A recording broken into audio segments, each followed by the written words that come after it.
Mbote batata ba mama bandeko boye malamu na émission na biso ensemble parlons-en. Ensemble parlons-en ezabongo présenté na ndeko na bino maman Angèle Miezi. Ensemble parlons-en ezalaka émission polémique te. Ezali émission ezali kopesa biso mayele boye bibwanya. Eza kozongisa biso na kati na nzela ya kolinga malamu ya koboya mabe parce que même Bible eza koloba to sala malamu to boya mabe atie biso liboso ya malamu na mabe me nzamba bina biso to pona o ezali malamu. Donc biso to yaka ka koloba poete to zonga na kati ya nzela donc nzela o ezali ye moko Yesu Masia poete balobi azali le chemin la vérité la vie. Bandeko toyebi ko tonda nzambe na o nyonso aza kosala pesa biso pe aza kosalela biso apesi biso pe manabomoi apesi biso bonne santé apesi biso lisusu makasi ya kotelema koloba liboso na bato.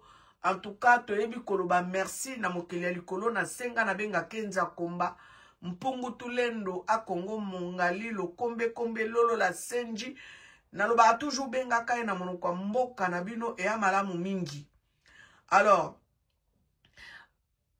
tolingi tolobela lisusu o etali makambo ezali penza kosala biso pasi eza kolelisa biso bandeko nalobelaki bino na émission passé ndenge nini mwana mobali oyo ayebaki koboma mwasi na ye oyo ayebaki komakie crime na ye koloba ete mwasi akendeki kokima na tongo bongo azongaki lisusu te abomaki mwasi na ndaku ake kobwaka mwasi na zamba pe atumbaki ye.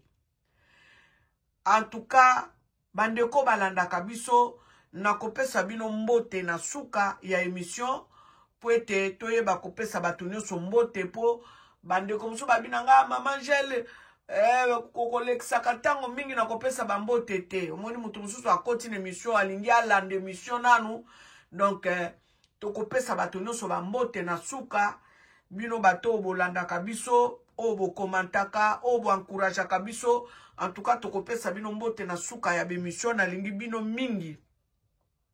Alors tata wana oyo abomaki mwasi na ye ayebaki komakie crime na ye ayebaki kokende na zamba abwakaki mwasi na ye pe ayebaki kotumba ye azongelaki babokilo po alobi ete azomona mwasi na ye te baalertaki police bayaki kotrouve corps ya mwana mwasi wana na zamba me batumba yango.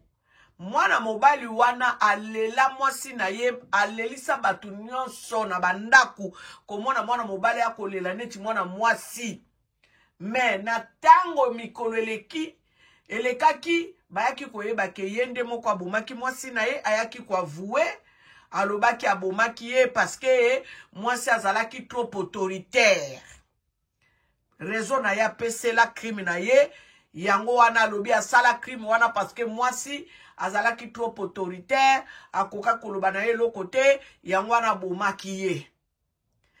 Ba o batala tata wana bayebi makambo na zolo bana lobeli yango mingi na émission passée boke ndikotala émission 246 na lobeli yango mingi. Bandeko Mama Blanche akufa na ye ça fait 1 an. Batu bakondanaki BBL batu mususu balobi boye sacrifice bandeko ndenge kaka na chelibino na miniature na ngai photo ya nkoya lati couronne oyo Marcelo ayebaki ko poster. Marcelo apostaka photo wana mwasi aucho kufa lelo bie mwasi akokufa lobi Marcelo a posté dans le même jour na kanisi o mwasi akufaki Marcelo a posta photo o wana bozo komona na miniature na Instagram na ye bandeko. Toyebi te soki message nini Marcelo alingaki kopesa biso po ba message yango azopesa biso eleki tellement ebele na ndenge bozomona wana alobaki na basigne mais oyo azoloba lelo ba message na ye azopesa biso selon ndenge mwasi akufeli eza na ba version ebele parce que ayebisi biso sous dernièrement ke fallait yende akende na Turquie po akende kosigner basala mwasi na ye opération o bozolanda makambo de près boyebi makambo na oloba ndenge nini yo babengaki po okende kosigner basala mwasi na opération. Alors qu'il fallait que le mari signe, je suis parti, j'ai signé. Bongo ndenge nini tango mwasi no akufi na sa opération balukaki lisu marité. Pas que ndeko acte que mwasi yango akufi bake koluka une amie ou un ami. Bozo mona te kezo kolete bandeko boyebi soki oza malamu na mokili eke mutu aye abomi otokomona kaka ndenge makila kaye ganga ndenge pe makila mama Blanche ezo ganga na lobi boye pona nini parce que toza na ba témoignage ebele bato bazo témoigner ndenge bamoni mama Blanche bato musu balotie bato mususu bamoni na vision bato musu do mama Blanche azokende kopesa message na bato bele yango balobaka oh il y a pas les morts entre il y a pas la relation entre les morts et les vivants makambwana totala rango malamu parce que nga nazwa message euta et pas musu te na mama nanga ka oya kufa aye koloba nanga qu'est-ce qui s'est passé? Quel est le nom que je portais que moi-même je ne connaissais pas? Pourtant, maman n'a pas Akoufa Kala. Comme c'est elle qui détenait les secrets, donc c'est elle qui est venue aussi me parler. Donc, Bamaka Moussousou, tout le monde a un kaka esprit de mort.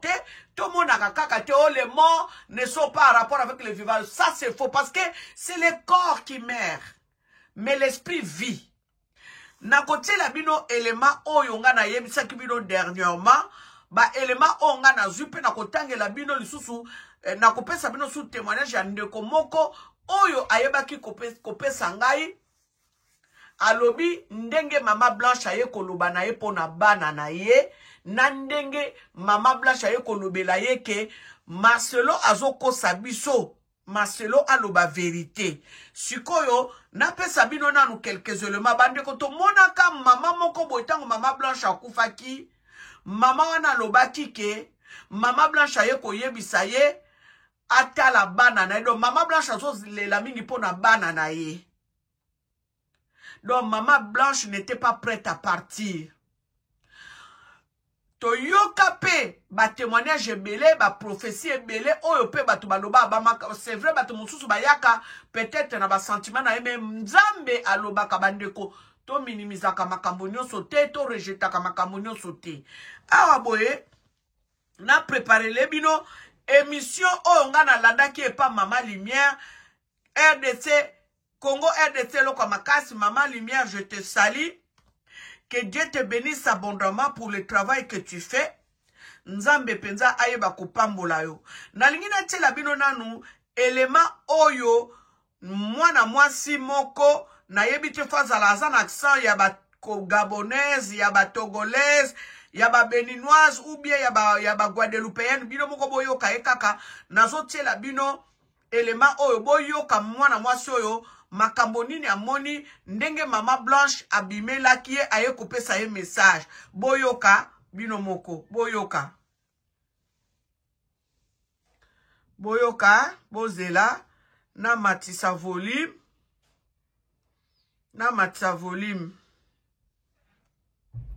boyoka bino moko ya makambo mwana mwasi oyo azoloba na yebite sokaza togolaise. J'ai vu toutes les quatre choses. J'ai vu Ah, Bozela. Dieu, est-ce qu'il m'a montré toutes les quatre choses? J'ai vu la femme du pasteur Marcelo Finassi. Elle me parle de son cou. J'étais couchée et j'ai vu le Seigneur. Quand j'ai vu, je pas que j'ai vu le Seigneur, j'ai vu quelqu'un qui était habillé en blanc avec la lumière comme le soleil. Et puis il y avait quelqu'un qui était à côté et j'entendais Seigneur, jusqu'à quand, rends-moi vengeance. Seigneur, jusqu'à quand, rends-moi vengeance. Seigneur, jusqu'à quand, rends-moi vengeance. Et donc, la personne attrapait les pieds et la robe.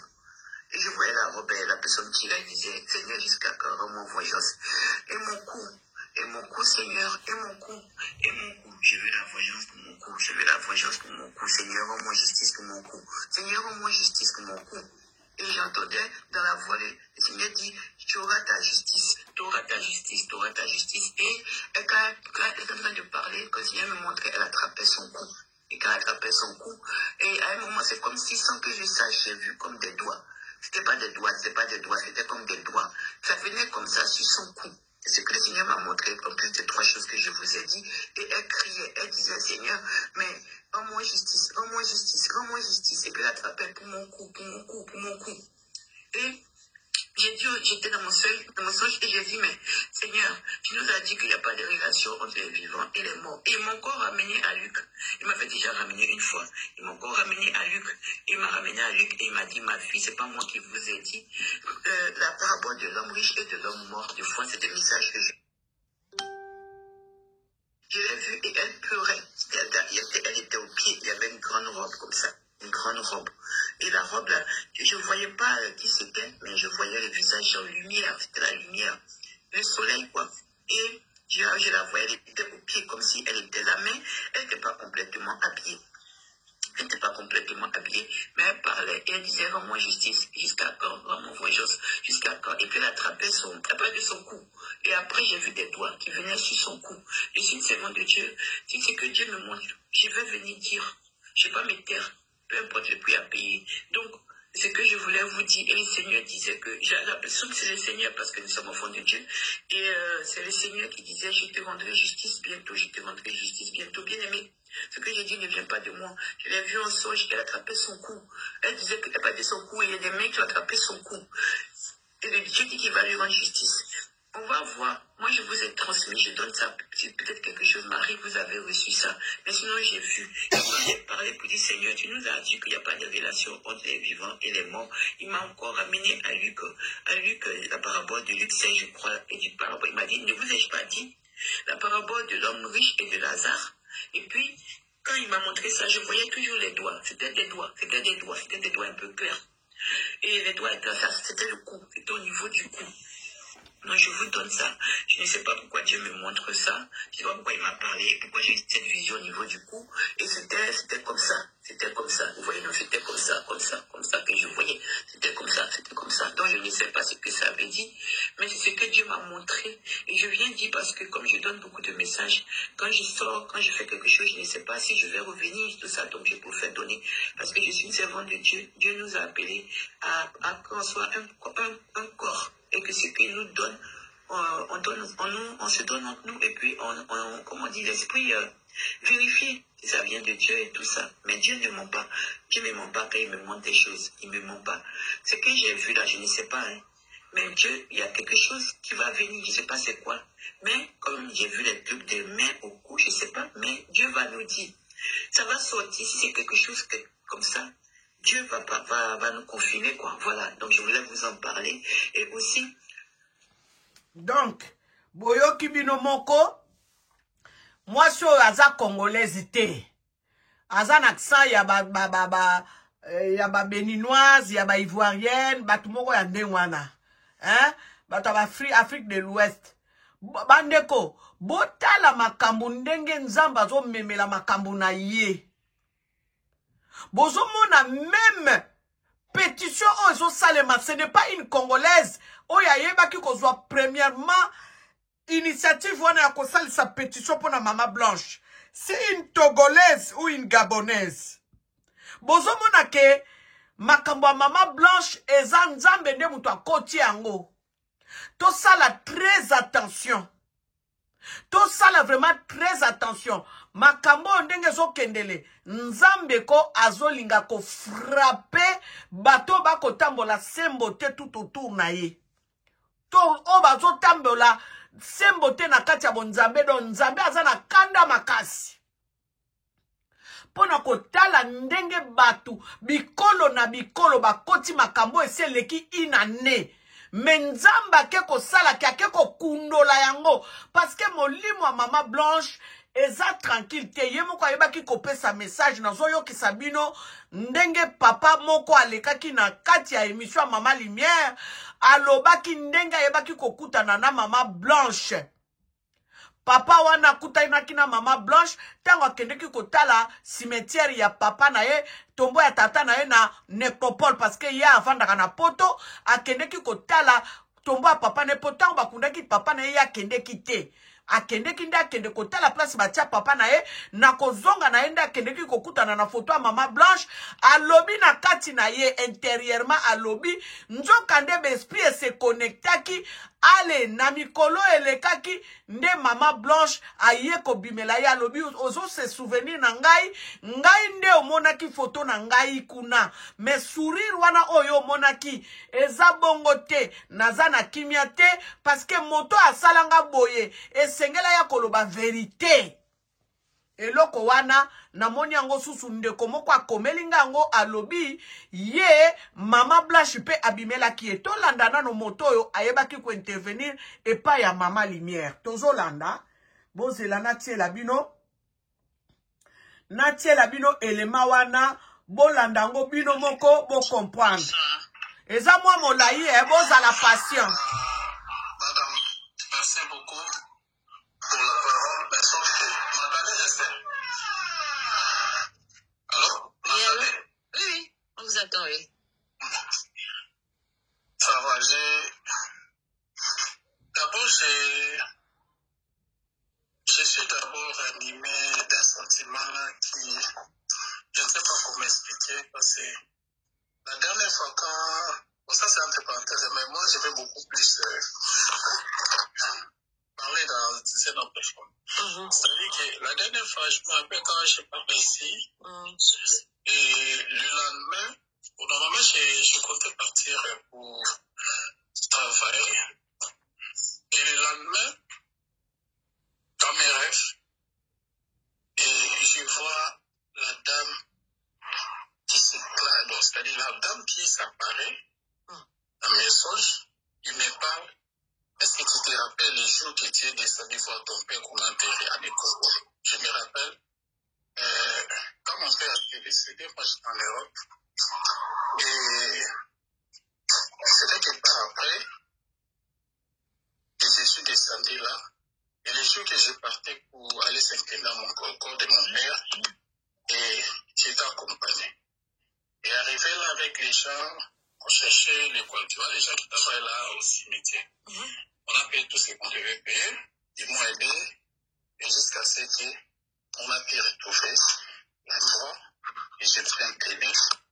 À mon retour, comme on avait bien fait des chemins détournés par rapport à l'adresse qu'on m'avait portée, mais sauf qu'au retour, quand on rentrait, et c'était une grande fois là.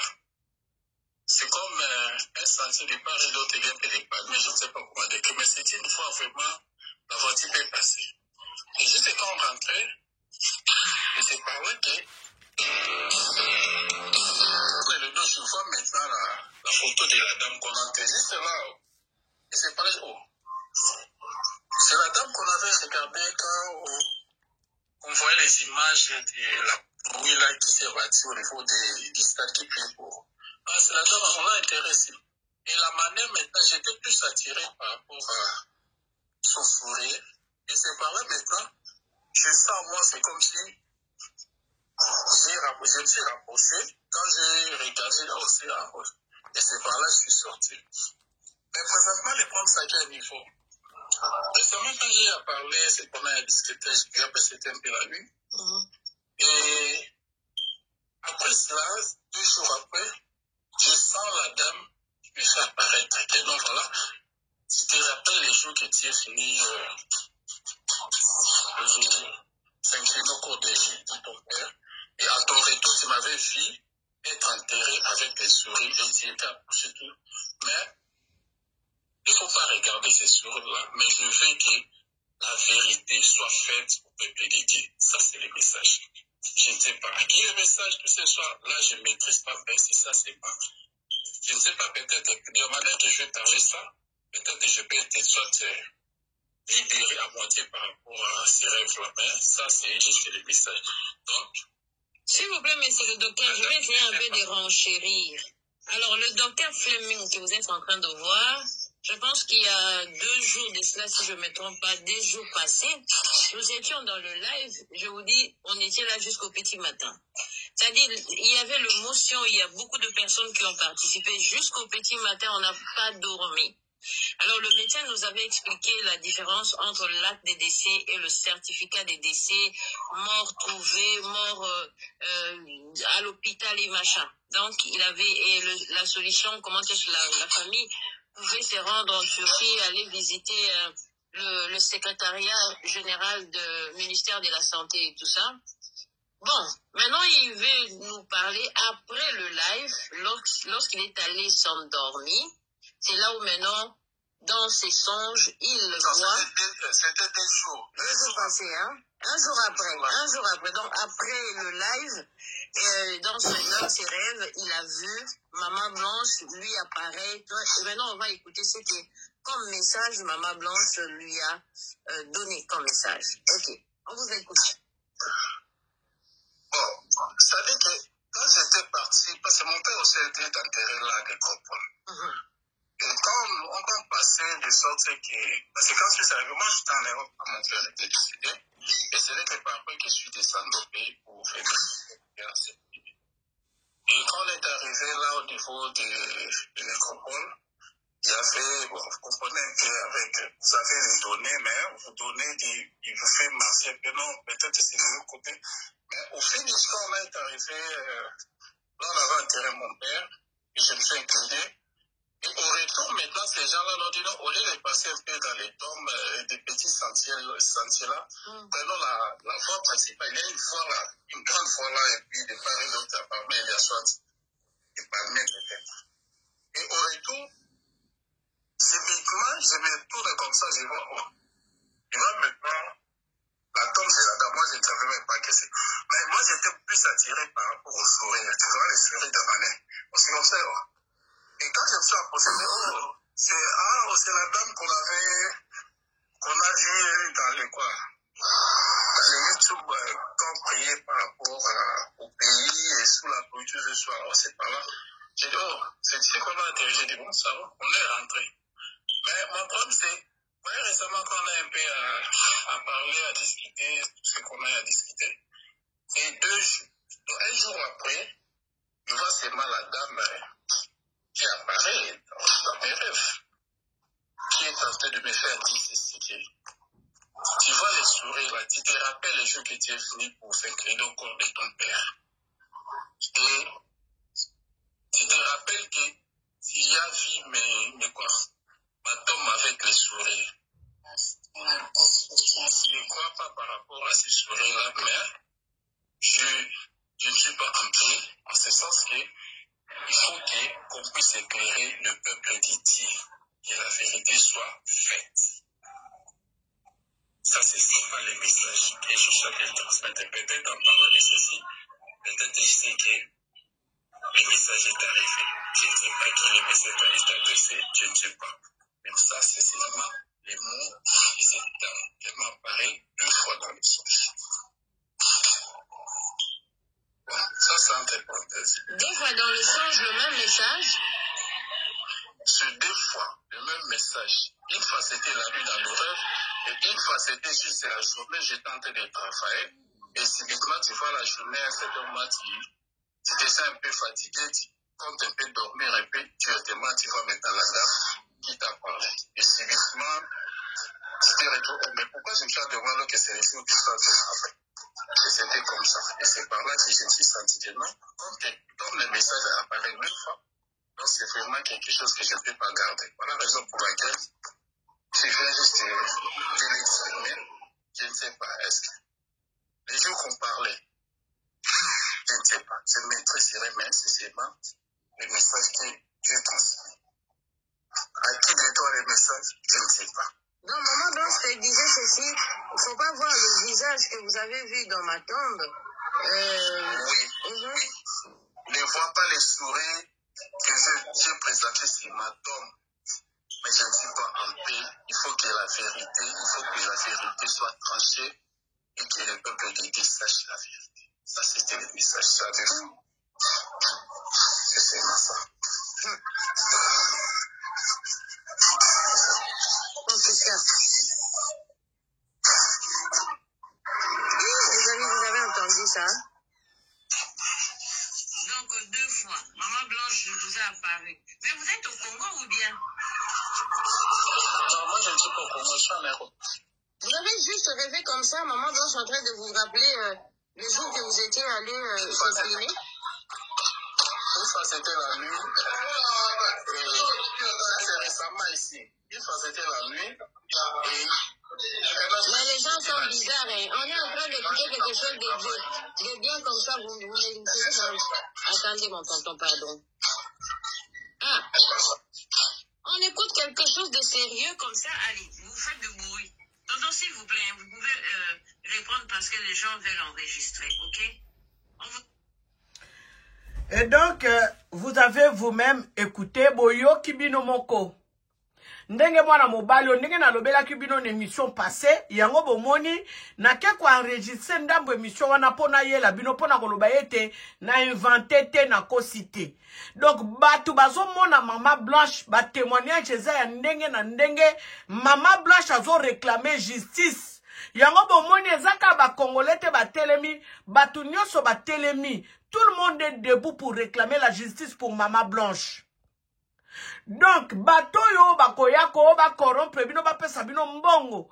Boyeba, qu'est-ce que vous êtes en train de faire et à quoi vous vous êtes engagé, vous pouvez vous engager parce que makambo etali susu batote et komi makamba nzambe. Ti mutu akende kolota mutu une fois te mais deux fois ti na moi asomnole muke donc pongi wana kutazwaki na moyo ezaki nango pongi te. Nzambe nde mutu apermetaki alala muke ababenga yango nini. Asomnole muke nde asasoupir babenga yango ise asoupi. Donc Mama Blanche balamoko aye ko rappeler lisusu ke sourire wana oyo monaki wana tango yaka nécropole ko visiter tomba papa na yo eza sourire te naza na kimia te esengeli vérité bima. Pourquoi Mama Blanche alingi kaka vérité bima? Parce que yebi oyo bazoyela biso ezali vérité te. Oyo papa Marcelo azolakisa azolobela biso eza yango te eza vérité te bandeko. Yango bomoni mama oyo uti koloba na tela kibino liboso alobi amoni Mama Blanche mais Mama Blanche azalaki totalement habillée te. Ça veut dire que Mama Blanche makambona peut-être esalemelaki na chambre à coucher parce que na chambre à coucher to sabiaka totalement te. Donc tozaka bendiso azwa kopesa biso. Nzambe mokeli ya likolo pe na se asali bikelamu na ye. Yo muta mokili oye olongoli ekelamu wana bomoi. Pona ba besoin na yo, pona kiboner na yo, pona koluka gloire na yo. Nzambe atika kaba crime wana boyete donc ezala impunité non. Okofuta ndenge Abel na Kaye salela kabango Kaya bomaki Abel bandeko ata Abel asalaki yango na kintweki bandeko nzambe makila ya Kaya Abel eyebaki koganga Kaya akomaki mitelengano Kaya akomaki kokima Kaya akomaki mal à l'aise Kaya akomaki bilobela nde yango tokomona pona mort ya Mama Blanche Kandolo.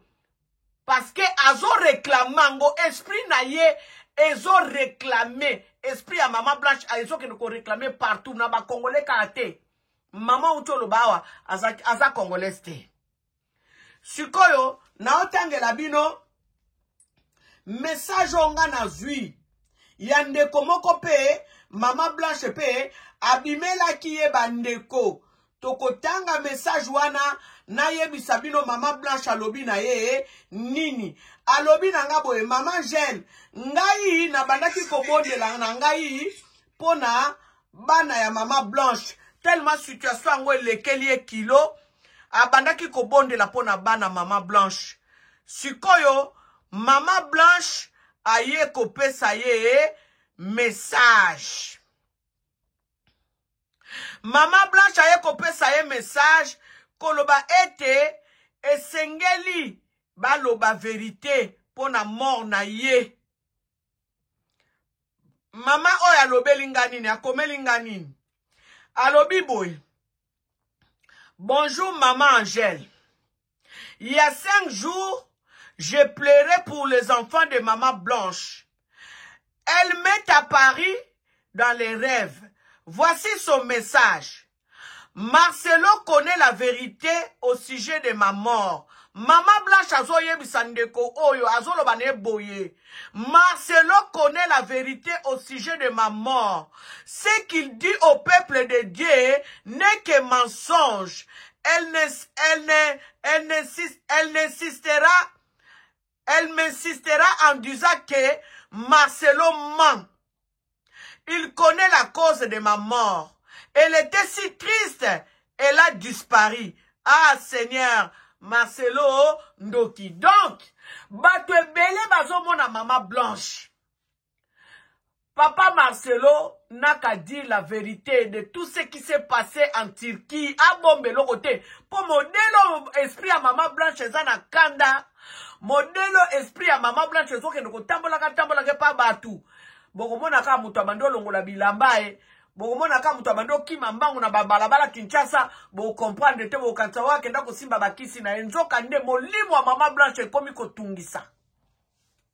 Yangwana bandeko ndenge ka tozolo ba la justice pour Maman Blanche ezala penza bongo parce que nzambe aza nzambe moko azaka juste.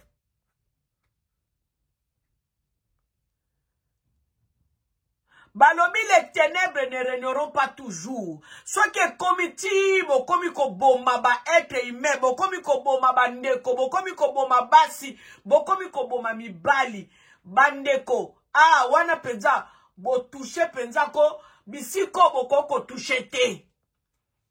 Nzambe atika kaba crime impunité okofuta.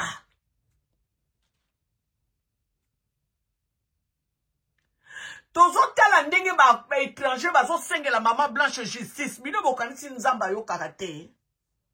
Nzamba yo kakake ko toucher ba étranger ko leka biso moko kutu na ba congolais mususu.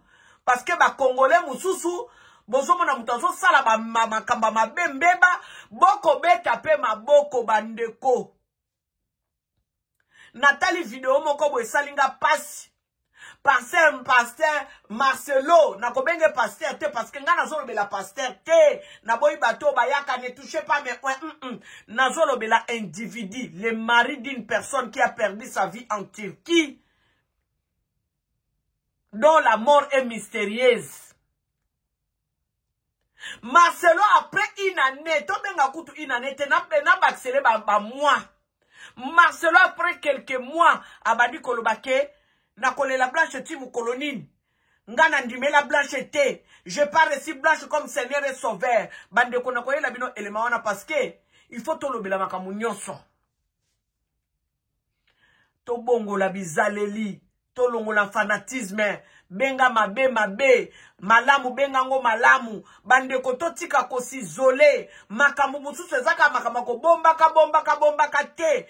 Maman Blanche heureusement solo la kina mama na ye, abandaki ko solo na mama na ye, azaki na bande kona yo abandaki ko se confier. Bongo soki bato bazalaki ke ozalaka ka yo na mobile, makambo omona ko mobile ataku to balobito ozalaka na discrétion. Ye ya makambo mususu to kozala discret to boite, mais makambo mususu ozomona clair to moni ke ko memelo kufa yaya loba ko bomba te bola kisabana ndenge nini ya kozalela. Mokili esi ebeba. Bandeko, lelo, nayaki, nabe sabino ba élément oyo, pobo comprendre. Nazo tanga lisusu, makambo maman akomela kinga en privé, akomelinga boyabi, bonjour maman, il y a 5 jours je pleurais pour les enfants de Maman Blanche. Elle m'est à Paris dans le rêve. Voici son message. Marcelo connaît la vérité au sujet de ma mort. Ce qu'il dit au peuple de Dieu n'est que mensonge. Elle insista en disant que Marcelo ment. Il connaît la cause de ma mort. Elle était si triste et elle a disparu. Ah Seigneur, Marcelo, donc bandeko. Bomoni ba makamususu Nzamba yo ke la biso mawa alimbisa. Potango bayaki kolobela biso makambo ya Maman Blanche akufi na Turquie. Biso nyoso tobaki akendeki kosala BBL na ye, akendeki kosala BBL na ye. Parce que ceux qui ba memaki na France, tonga tolo babongo te. Fallait ba memeka na Turquie pour ba embrouiller ba piste. Il peut m'embrouiller ma piste. Et voir même ce que papa Marcelo ici. Oh, yaya qui kotia loko la photo na telbino na miniature. Peut-être que Zapé pour embrouiller ma piste. Mais il a, le dessin lui-même dit beaucoup. Parce que le mouton à la ti couronne, yemoko, Marcelo. Moi, si sikoyo, nde, Mama Blanche, oba, tubi, ma konga na mukongo. Na ba lyonso na ye, 4 bana. Ça veut dire beaucoup. Alors, Marcelo Lobi, kwa envier couronne à mutute, kwa envier ka mutute, po yebi ndenge mutuwana zwelite, o yebi ba sacrifice mutuwana a salakate ou bien a salite. Bandeko, natiki biso, to réfléchir, na lobaka kaka to longwa na mabe, to linga malamu.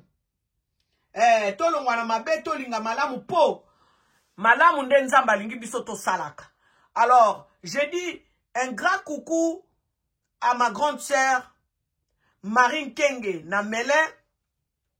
J'ai dit merci na DL, hein, @DLDC7CT, Yazanga Kate, Jésus, amen, merci na yo. Diaisi soir, hein, Diaisa, Unzilisa, Joséphine, merci na yo, merci na Gigal, en tout cas Gigal soit béni, yo pena fidèle émission na biso, soit béni, Elisabeth Vata, soit béni, en tout cas, Nzamba bena aeba kopambo la bino, Jeanne, Bilonda, soit béni, André Gonda, Noko ya Bana, la fille de Jésus, yé pas kate fidèle, na biso pendant la 4e émission, soit béni, Annie Salou, mon ami d'enfance, soit béni, Hermine Manoka, soit béni, Jimmy Kimeso, soit béni, Bolimbisi, Julie Bakombo, soit béni, Marie, Kikou, soit béni, Marie Mafouila, hein, la famille de Somida, soit bénie. Henriette Maticho, soit bénie.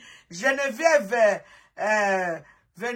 soit bénie. Elisabeth Vata, Tosito Monakio, en tout cas, vous allez béni. Merci pour l'encouragement, Nabino. Merci pour les commentaires. Merci pour les like, Nabino, pour les partage émission. En tout cas, tous saluer pe bateau bazana bango ba anonyme et to benga na kan privé o balandaka émission na biso ensemble parlons-en. En tout cas, tolingi toye ba ko banda ba live na biso na YouTube pe na TikTok. Botie langa na commentaire banani balingi to banda ba live na YouTube to na TikTok. Bo pesanga ba jour ba horaire. Tokoye ba ko s'organiser pour to banda ko sala ba live na biso boye ba kapé ko intervenir surtout na ba fidèle na biso o balanda biso mikoloneso Jimmy Kimeso en tout cas na pesi yo mbote mingi bisika yo zali boye ba ko zala béni aujourd'hui to suki be boye que l'Éternel et Dieu tout puissant nous bénisse abondamment.